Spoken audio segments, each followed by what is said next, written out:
తెలంగాణ రాష్ట్ర ప్రభుత్వం ఎంతో ప్రతిష్టాత్మకంగా తీసుకున్న 6 గ్యారంటీ పథకంలో భాగంగా జనగామ జిల్లా కేంద్రంలోని స్థానిక ధర్మకంచెలో మేడే శ్రీను ఆధ్వర్యంలో సమావేశాన్ని ఏర్పాటు చేశారు. ఈ కార్యక్రమానికి ముఖ్య అతిథిగా హాజరైన జిల్లా కాంగ్రెస్ పార్టీ అధ్యక్షులు కొమ్మూరు ప్రతాప్ రెడ్డి హాజరై ఈ కార్యక్రమాన్ని ఉద్దేశించి వారు 100 రోజుల్లో పథకాల అమలు, ప్రజాపాలన నియంత్రణ పోయాయి, పెట్టుకోవడం భూములు నిధులు 10 ఏళ్లు దోచుకున్న పార్టీ టీఆర్ఎస్ పార్టీ జనగామ ప్రజలు కొమ్ములు గెలిపించినట్టు దొంగ ఓట్ల పాలన గెలిపించాయి. ఉద్యమం ప్రజల ఉద్యమ దొంగ ఓట్లపై చర్చకు సిద్ధమా? డే టైం చెప్పు, ప్రజల సపోర్ట్ తో అభివృద్ధి చేస్తా. కొమ్మూరు 6 గ్యారంటీ పథకాలు తప్పకుండా అమలవుతాయి. ఎంపీ ఎలక్షన్లో వస్తున్నాయి. ఇక ఎన్నికల్లో ప్రజలు టీఆర్ఎస్ లీడర్లకు బుద్ధి చెప్తారు. 2010లో పల్లా ఆదాయం ఎంతో, 2014లో 2024లో కేసీఆర్ తెలంగాణను ముంచిండు. పాములు, నీరు, కొండపోచమ్మ ప్రాజెక్టులో వివిధ రకాల అవినీతి ఎంతో చేశాడు. ఈ రోజు జనగామ టౌన్ కు విద్యుత్ 2 కోట్ల ప్రాఫిట్ ప్రజలు పాడిన వ్యక్తి వేయాలని తెలిపారు. ఇక ఈ కార్యక్రమంలో కంచ రాములు, 13వ వార్డు అధ్యక్షుడు స్టాలిన్, గొలుసుల దుర్గేష్, కార్యకర్తలు తదితరులు పాల్గొన్నారు.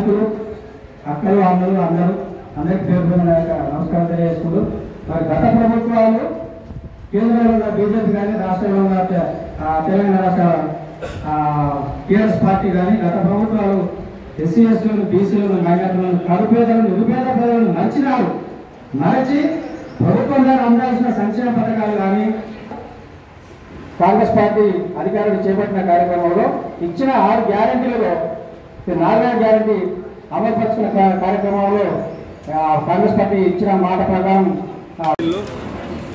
2 నెలల లోపలనే దాదాపు 4 గ్యారెంటీలను అమలు చేసినాం. ముఖ్యంగా మహాలక్ష్మి పథకం, అదేవిధంగా రైతు బంధు పథకం, ఆరోగ్య మన యువత చేయూత కార్యక్రమం ద్వారా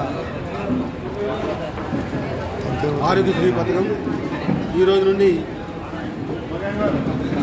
గృహజ్యోతి పథకం, ప్రతి ఇంటికి 200 యూనిట్ల వరకు కరెంటు ఉచితంగా ఇవ్వడం వరకు గృహజ్యోతి మేము ప్రకటించడం జరిగింది. ఈ రకంగా 100 రోజుల సమయం తీసుకున్నప్పటికీ 2 నెలల్లోపే 4 పథకాలు మేము అమలు చేస్తున్నాం. ఇంకా 2 పథకాలు కూడా రానున్న 1 నెల లోపల అమలు చేసి ప్రజలకు ఇచ్చిన ప్రకారంగా మాట నెరవేర్చుకుందామని చెప్పి కాంగ్రెస్ పార్టీ రేవంత్ రెడ్డి గారి ముఖ్యమంత్రి నాయకత్వంలో మేము ముందుకు పోతా ఉన్నాం. ముఖ్యంగా మొన్న జరిగిన ఎన్నికల్లో ప్రజలు నన్ను గెలిపించారు. జనగామ నియోజకవర్గ ప్రజలకు ఈ సందర్భంగా వాళ్ళందరూ కూడా నేను నా హృదయపూర్వక పాదాబంధులను తెలియజేస్తున్నా. పేపర్ మీద నేను గెలవకపోవచ్చు, కానీ దొంగ ఓట్లతోని, అవినీతిగా సంపాదించిన డబ్బుతోని మాకు పడే ఓట్లు కూడా డిలీట్ చేయించిన ఘనత ఈరోజు దొంగ ఎమ్మెల్యే అనేటువంటి పల్లా రాజశేఖర గారికి చెందింది. ఆయన ఎన్నికల్లో అవినీతి డబ్బు, దొంగ డబ్బు, దొంగ ఓటర్లు, అదేవిధంగా మాకు ఓటేసే ఓటర్ల యొక్క పేర్లు డిలీట్ చేసి దాదాపు 18,000 ఓట్లు దొంగ ఓట్లు నమోదు చేయించిండు. 6,000 ఓట్లు మాకు పడే ఓట్లను డిలీట్ చేయించిండు. ఈ రకంగా 24,000 ఓట్లు గల్లంతు చేసి 7.5 ఓట్లతో గెలిచినారు. అది గెలుపు కాదు, నిజాయితీగా ప్రజలు నన్ను గెలిపించిండ్రు. నైతిక విజయం మాదే, అసలు విజయం కూడా మాదే. కాకపోతే ఇప్పుడు నేను చెప్పిన ప్రకారంగా ఈ దొంగ ఓట్లతోని మాకు పడే ఓట్లు డిలీట్ చేయించి దాదాపు 24,000 ఓట్లు దాంతో గెలిచినట్టుగా డిక్లేర్ అయింది. కానీ ఇది ఒక దొంగ ఎమ్మెల్యే గెలుపుకు ఈ దొంగ ఓట్లు, అదేవిధంగా ఓట్లు డిలీట్ చేయడం ఇవన్నీ జరిగింది. నేను అందుకే చెప్తున్నా, ఒకవేళ దమ్ము ధైర్యం ఉంటే దొంగ ఓట్లు మొత్తం నేను నిరూపిస్తా. మాకు డిలీట్ చేసిన ఓట్లు నేను నిరూపిస్తా.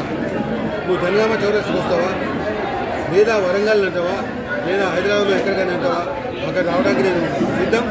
నువ్వు దొంగ ఓట్లు మొత్తం కూడా నీకు నిరూపిస్తా. దానికి అప్పుడు నువ్వు ఎమ్మెల్యే కూడా రాజీనామా చేసి వెళ్ళిపోతావా, అది ఒప్పుకొని టైం ఇవ్వమని చెప్పేసి ఈ సందర్భంగా డిమాండ్ చేస్తున్నారు. ప్రజలు జనగామ ప్రజలు ఎవరు కూడా బాధపడవద్దు. చాలామంది బాధపడుతున్నారు. ఎక్కడో దొంగ ఎమ్మెల్యే వచ్చిండు, దొంగ ఎమ్మెల్యే గెలిచిండని చెప్పి అనుకుంటుండ్రు. కానీ దొంగ ఎమ్మెల్యే నేను వాస్తవమే. కానీ నేను గెలిచినా గెలవకపోయినా పేపర్ మీద అది నైతికంగా ఈ మనసులో నన్ను గెలిపించారు, నేనే గెలిచిన. కాకపోతే ఆ దొంగ ఓట్లను తీసేస్తే నేనే గెలుపున్నాను. కాబట్టి అది ఆ గెలుపు దొంగ ఎమ్మెల్యేకు దొంగ ఓట్ల గెలుపు కాదు. నేను తప్పకుండా మీకు అందుబాటులో ఉంటా. ఈ ప్రాంత అభివృద్ధి కొరకు పనిచేస్తా. తెలంగాణ ఉద్యమ కొరకు పోరాడిన వ్యక్తిని, తెలంగాణ ఉద్యమం చేసి సాధించుకున్నాం. అదేవిధంగా అనేక అభివృద్ధి కార్యక్రమాలు చేసిన వ్యక్తిని నేను ఇక్కడ చేరాల పాత చేరాలు ఎవరు కానీ ఎన్నో రకాల అభివృద్ధి కార్యక్రమాలు తీసుకొని చేసిన. అప్పుడే 2005లోనే నేను గోదావరి నీళ్ళు మన ప్రాంతానికి తరలించిన. ఈరోజు జనగామ మండలం కూడా వస్తున్నాయి గోదావరి నీళ్ళు. సో అనేక అభివృద్ధి కార్యక్రమాలు చేసినాం. మరి ముఖ్యమంత్రి గారి ఆదేశాల మేరకు అన్ని పథకాలు కూడా ఇక్కడ మన నియోజకవర్గంలో అమలు చేస్తూ ఉన్నాం. తెలంగాణ మొత్తం కూడా అమలు అవుతుంది. కాంగ్రెస్ పార్టీ ఇచ్చిన హామీలను నిలుపుకున్న ఘనత ఈరోజు ప్రజల నుండి పేరు సంపాదించుకున్నది. వేరే ఏ పార్టీ కూడా గతంలో స్వాతంత్ర సర్పంచులు ఎన్నికల ముందు ఇచ్చిన హామీని అమలు చేయలే. బీఆర్ఎస్ పార్టీ 2014 ఇచ్చిన హామీని అమలు చేసిందా? 2018 వరకు చేయలే. 2018 ఇచ్చిన హామీలను మరి చేసిందా? 2020 వరకు చేయలే. బీఆర్ఎస్ పార్టీ ఒక మోసపూరితమైనటువంటి పార్టీ. తెలంగాణ నియంతలాగా పరిపాలన అందించారు. తెలంగాణ దోచుకున్నారు. కుటుంబం కొరకే పనిచేస్తున్నారు తప్ప వాళ్ళు ప్రజల కొరకు పనిచేయలేదు. దీన్ని సంబంధంగా డిమాండ్ చేస్తున్న నిజాయితీ ఉంటే 2001లో ఉద్యమం కంటే ముందు మీ ఆదాయం ఎంత, మీరు ఇన్కమ్ ట్యాక్స్ ఎంత కట్టిందో చూపించండి. 2014 వరకు 2014లో మీ ఆదాయం ఎంత, కేసీఆర్ కుటుంబ సభ్యులు మంత్రుల ఆదాయం ఎంత, వాళ్ళు ఎంత ఇన్కమ్ ట్యాక్స్ కట్టారు. ఇప్పుడు 2023 వరకు వచ్చి చివరి వరకు అంటే 2004 ఫిబ్రవరిలో ఉంది. ఇప్పటి వరకు మీ ఆదాయం ఎంత, మీ ఎలక్షన్లలో డిక్లేర్ చేసిన ఆదాయాలు ఎన్ని, ఏ కష్టం చేసి వచ్చిన ఈ ఆదాయాలంతా తెలంగాణ ప్రజల సొమ్మాది. తెలంగాణ ప్రజలను దోచుకున్నారు. కానీ కాంగ్రెస్ పార్టీ తెలంగాణ ప్రజల మేలు కోరి పనిచేస్తారు ఎప్పుడైనా. కానీ తెలంగాణ స్వార్థం కొరకు కాదు, అది ప్రజలందరూ కూడా తెలుసు. కాబట్టి తెలంగాణ ఇచ్చిన సోనియా గాంధీకి మనం రుణపడి ఉన్నాం.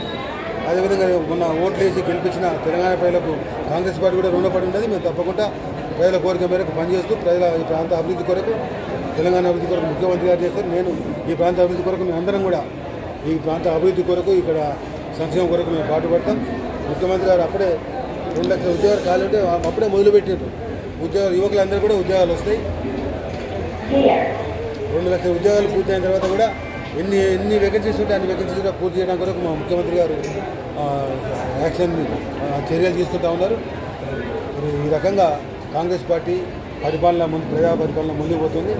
మరి బీఆర్ఎస్ పార్టీ చేసిన అవినీతి, అక్రమాలు, అన్యాయాలు అన్నింటి మీద కూడా రాబోయే రోజుల్లో తప్పకుండా చర్యలు ఉంటాయని చెప్పి తెలియజేస్తూ మీకు అందరికీ ధన్యవాదాలు.